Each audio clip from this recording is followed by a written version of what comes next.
காரணத்துக்காக அந்த ஞாயிற்றுக்கிழமை ஆராதனை தலையெழுத்து போய் தான் ஆகணும், வேற வழி கிடையாது. பாஸ்ட் இல்லைன்னா கேட்பாரு, போன் பண்ணுவார், வேற வழி இல்லை, கால் வச்சுட்டேன், போய் தானே ஆகணும். நிறைய பேரை யோசிக்கிற எண்ணங்கள் அதுதான்.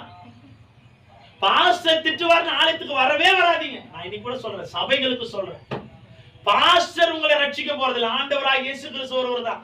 பாஸ்டர் திட்டுவார், நீ சபைக்கு வந்தேனா உன் விசுவாசம், உன் ரட்சிப்பு, உன்னுடைய கிறிஸ்துவ வாழ்க்கை வீண். பாஸ்டருக்காக ஊழியக்காரனுக்காக ஆலயத்துக்கு வராத. ஆண்டவராக இயேசு கிறிஸ்து ஒருவருக்காக, அவர் என்னோடு கூட, அவர் எனக்கு செய்த நன்மை, அவரை நான் துதிக்கணும், பாடணும், அவரை மகிமைப்படுத்துற ஆசையோட, வாஞ்சையோட, தாகத்தோட. அல்லேலூயா. யோசிக்கணும். இன்னைக்கு சபைகளுக்குள்ள ஒரு எழுப்புதல் வரணும். எழுப்புதல் தேசத்துல இல்லை, சபைகள்ல வரணும். முதல்ல நாம எழும்புனாதான் தேசம் எழும்பும்.